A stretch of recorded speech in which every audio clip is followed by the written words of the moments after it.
सोलापूर जिल्ह्यातलं मोहिते पाटील घराणं राजकारणात अतिशय प्रतिष्ठित असं असलेलं हे घराणं राजकीय दृष्ट्या खूपच विस्तारित झालेलं घराणं आहे. अगदी इंदिरा गांधींपासून ते शरद पवारांपर्यंत प्रत्येकाला या घराचं आकर्षण होतं.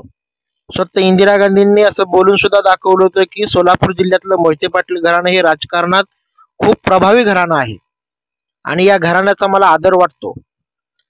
या घराण्यातील शंकरराव मोहिते पाटील यांनी राजकारण सुरू केलं आणि ते पहिले महाराष्ट्र राज्यातले पहिले आमदार बनले. त्यानंतर विजयसिंह मोहिते पाटलापासून आता रणजितसिंह मोहिते पाटील यांच्यापर्यंत हा प्रवास सुरू आहे.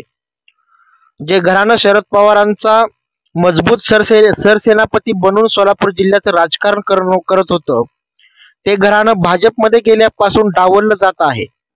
भाजपची यंत्रणा, भाजप सरकार, भाजपचे नेते मंडळी या घराण्याला न्याय देताना दिसत नाहीत. जवळजवळ 5 वर्ष पूर्ण होत आहेत हे घराणं भाजपमध्ये जाऊन, पण मागच्या 5 वर्षात मोहिते पाटील घराण्यावर अन्याय आणि अन्यायच झाला आहे. फक्त कारखान्यांना मदत दिली गेली, बाकी काहीही नाही. एक विधान परिषद दिली, जनतेतून कुठलीही निवडणूक लढण्यासाठी त्यांना उमेदवारीच नाही, ना पक्षाच्या पातळीवरती कुठलं पद आहे. स्वतःच्या माळशिरस विधानसभा मतदारसंघामध्ये बाहेरचा आमदार आणून उराव बसवला. स्वतःचं माळशिरस हे मतदारसंघ असलेलं माढा लोकसभा ही जागा, ज्याचं प्रतिनिधित्व मोहिते पाटील पूर्वी करायचे.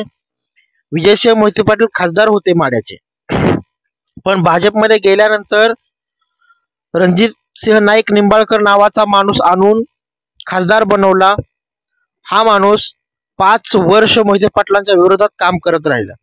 जिथे जाईल तिथं कुठेही मोहिते पाटलांना विश्वासात घेतलं नाही.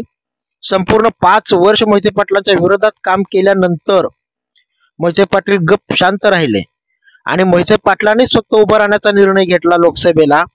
असं असताना भाजपचे प्रदेशाध्यक्ष चंद्रशेखर बावनकुळे स्वतः येतात आणि फलटणमध्ये जाहीर करून टाकतात की पुढचा खासदार हा रणजितसिंह नाईक निंबाळकरच असतील आणि त्यांनाच आम्ही तिकीट देऊ.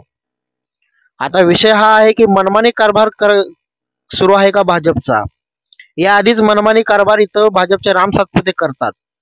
तालुक्यामध्ये ते मोहिते पाटलांना अजिबात विश्वासात घेत नाहीत. जे वाटेल ते निर्णय ते स्वतःच्या मनानं घेतात. कार्यकर्त्यांच्या मीटिंग पासून ते कुठल्या गावचा आढावा असो, कुठल्या गावाला मदत करणं असो, प्रत्येक ठिकाणी ते स्वतःच ठरवतात काय करायचंय ते. संघटन बांधणीत कुठं सुद्धा मानाचं स्थान नाही. फक्त आणि फक्त कारखान्यांना मदत केली एवढं दाखवलं गेलंय आणि कारखान्यांना मदत केल्याचं गाजर दाखवून मोहिते पाटलांना सोबत ठेवण्याचं राजकारण भाजपने केलंय. पण भाजप हे विसरले की हे तेच मोहिते पाटील आहेत ज्यांनी राष्ट्रवादी सोडल्यानंतर भाजपमध्ये आल्यानंतर 1 लाखाचं लीड दिलं होतं आणि त्यामुळे रणजितसिंह नाईक निंबाळकर निवडून आले होते. आता प्रश्न हा आहे की भाजपच्या जवळ जाऊन मोहिते पाटील गणलेत का? मोदींनी तर पूर्णपणे पाठ फिरवली आहे त्यांच्याकडून. अशात मोहिते पाटलांनी बंड करावं का आणि स्वतःचा उमेदवार द्यावा का? तुम्हाला काय वाटतं ते नक्की सांगा. व्हिडिओ आवडल्यास लाईक शेअर नक्की करा, चॅनल सबस्क्राईब नक्की करा. धन्यवाद.